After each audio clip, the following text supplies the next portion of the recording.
राजस्थान की 16वीं विधानसभा का दूसरा सत्र का आज दूसरा दिन है। आज विधानसभा में वार्षिक प्रतिवेदन पर चर्चा होगी। रीको और डेयरी के वार्षिक प्रतिवेदनों पर भी चर्चा होगी और चर्चा के बाद विभाग के मंत्री जवाब देंगे। विधानसभा के इतिहास में प्रतिवेदनों पर चर्चा कम ही होती है। 15वीं विधानसभा में भी 5 साल में 2 विभागों के प्रतिवेदन पर ही चर्चा हुई थी और आज विधानसभा के प्रश्नकाल से शुरुआत होगी। कई मंत्री अपने अपने विभागों के वार्षिक प्रतिवेदन और अधिसूचनाएं सदन में रखेंगे। कल राजस्थान विधानसभा के दूसरे सत्र की कार्यवाही हंगामे के साथ शुरू हुई और सदन राज्यपाल अभिभाषण से शुरू होना चाहिए, इसे लेकर विपक्ष और पक्ष के बीच जोरदार हंगामा हुआ। नेता प्रतिपक्ष जोली ने कहा कि जब भी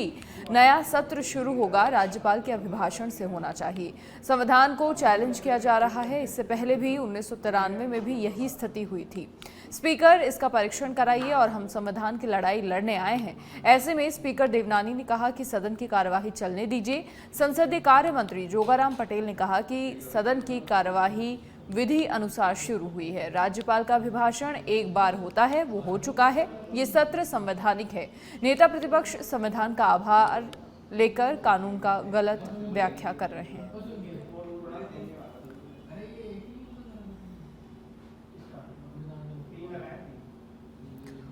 और अधिक जानकारी के लिए सहयोगी लोकेश ओला फोन लाइन पर फिलहाल जुड़ चुके हैं। लोकेश, क्या कुछ पूरी जानकारी? आज दूसरा दिन है और ऐसे में आज भी आसार हैं कि जो सदन है वो हंगामेदार रहने वाला है। आज एक बार फिर से जो सदन का दूसरा दिन है और सदन का जो दूसरा दिन है और आज हंगामेदार रहने की जो संभावना है वो आज देखने को मिल सकती है, क्योंकि जहां विपक्ष सत्ता पक्ष को घेरने की तैयारियां कर रहा है, लेकिन आज सत्ता पक्ष विपक्ष को कटघरे में खड़ा करने की जो तैयारियां हैं वो आज की है। दरअसल वजह क्या है कि जिस तरह की तैयारियां सत्ता पक्ष ने पहले से की थी और उसी को लेकर आज सदन के अंदर 2 प्रमुख वार्षिक जो उपक्रमों के वार्षिक प्रतिवेदनों पर चर्चा है वो की जाएगी, जिसमें मुख्य रूप से रिको और डेयरी के वार्षिक प्रतिवेदनों पर चर्चा करने की जो आज की तैयारी पहले से ही सत्ता पक्ष ने कर रखी थी और पिछले 2-3 साल से किए गए कार्यों की समीक्षा इस दौरान की जाएगी। देखिए, बताना चाहूँगा कि जिस तरह से सत्ता पक्ष की ओर से जो इस बार मुख्य जो प्रतिवेदन और वार्षिक प्रतिवेदन में चर्चा बातचीत की है, जिसमें इस वर्ष 21-22 पर राजस्थान राज्य औद्योगिक विकास निवेश निगम लिमिटेड के अंदर रिको के अंदर जो वार्षिक प्रतिवेदन है उसके अनुसार 2021-22 के अंदर चर्चा कार्यों को लेकर चर्चा की जाएगी, उनकी समीक्षा की जाएगी। साथ ही कृषि और कोऑपरेटिव डेयरी फेडरेशन के अंदर जो वार्षिक कार्य किए गए, जिसमें वर्ष 2018-19 और साथ ही 21-22 पर जो काम किए गए उन कार्यों को लेकर यहाँ पर चर्चा करने की जाएगी। तो ऐसे में मुख्य रूप से जो कार्य पिछली सरकार ने, पूर्ववर्ती कांग्रेस सरकार ने किए या नहीं किए, जो सही किए उनको, जो सही नहीं किए हुए उन कार्यों की समीक्षा के साथ ही विपक्ष को घेरने का जो काम आज सत्ता पक्ष करेगा। और जिस तरह से कल एक हंगामेदार जो शुरुआत हुई थी राज्यपाल के अभिभाषण को लेकर, कांग्रेस ने, इनके सत्ता पक्ष के नेता प्रतिपक्ष ने मुद्दा उठाया और उस मुद्दे के ऊपर काफी जो सदन के अंदर हंगामा भी हुआ और उस हंगामे के बाद विपक्ष ने, यानी कि नेता प्रतिपक्ष टीकाराम जोली की अध्यक्षता में राज्यपाल से मुलाकात करने का समय है वो भी लिया, लेकिन समय उनको नहीं मिला। और जिस तरह से कांग्रेस पार्टी लगातार राज्यपाल के अभिभाषण को लेकर अड़ी रही और संविधान के तहों का जो नाश हो, इस तरह के जो नारे उन्होंने लगाए और उसी नारे के साथ में पूरी जब तक कार्रवाई सदन की चल रही तब तक इसी तरह का विरोध लगातार देखने को मिला। लेकिन आज जो सदन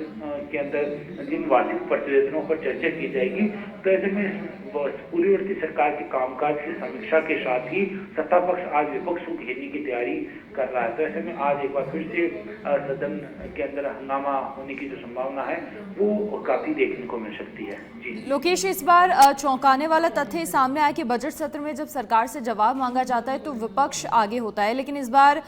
पक्ष के ही विधायक यानी बीजेपी के विधायक जो हैं वो जवाब मांगते हुए नजर आए। नियम 131 के तहत जो 148 सवाल ध्यानाकर्षण प्रस्ताव लगाए गए उनमें 80 तो केवल बीजेपी विधायकों ने ही लगाए हैं।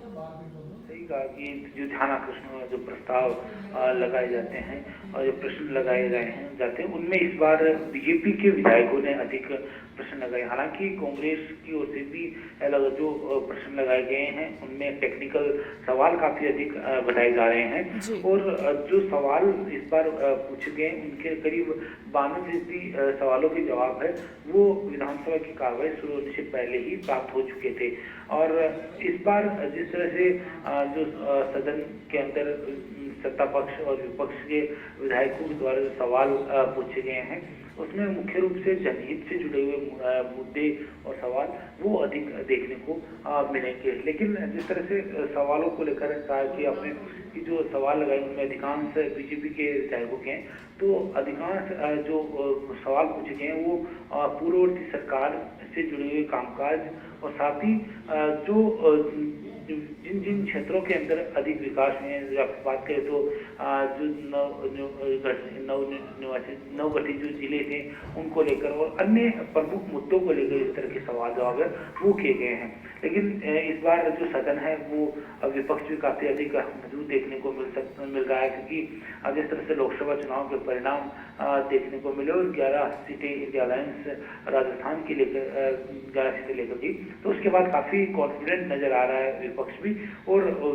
इस बार सत्ता पक्ष को घेरने की तैयारियां हैं वो विपक्ष की ओर से की जा रही है।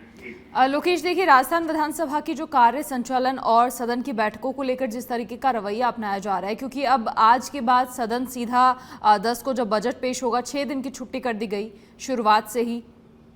बिल्कुल जिस तरह से सदन की शुरुआत कल हुई और कल जिस तरह से 1 घंटे बाद ही सदन की कार्रवाई स्थगित हुई और आज सर्व रूप से सदन शुरू होने की जो बात है वो देखने को मिलेगी। लेकिन आज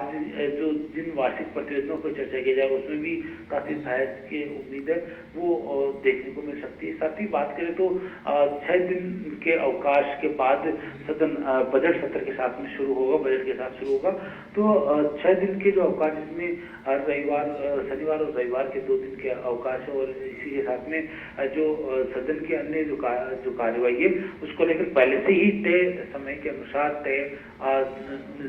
तारीखों के अनुसार ही सदन इस बार संचालन हो रहा है। लोकेश, क्या इससे ये समझा जाए कि इस बार कम से कम बैठकें कराने पर जोर रहने वाला है? देखिए बात करें तो जिस तरह से सदन की जो कार्रवाई शुरू हो रही है और मुख्य रूप से जिस तरह से पूरा जो पिछला सदन शुरू हुआ था विधानसभा की कार्रवाई शुरू हुई थी मार्च के अंदर उसको सदन को सौंप किया गया था और इस बार जो पुनः अब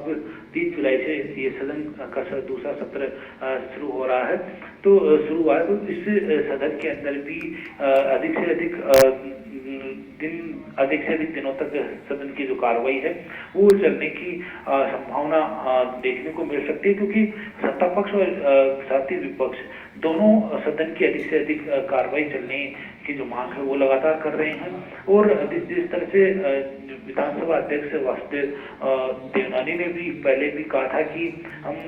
सही और नियमों के अनुसार अधिक से अधिक चर्चा और सदन को अधिक से अधिक चलाने की कोशिश है वो उनकी ओर से की जाएगी। जी चलिए लोकेश, बहुत शुक्रिया तमाम जानकारी साझा करने के लिए आपका। तो प्रश्नकाल से आज विधानसभा की कार्यवाही की शुरुआत होगी और आज के बाद अब सीधे 10 को प्रदेश का बजट पेश होगा।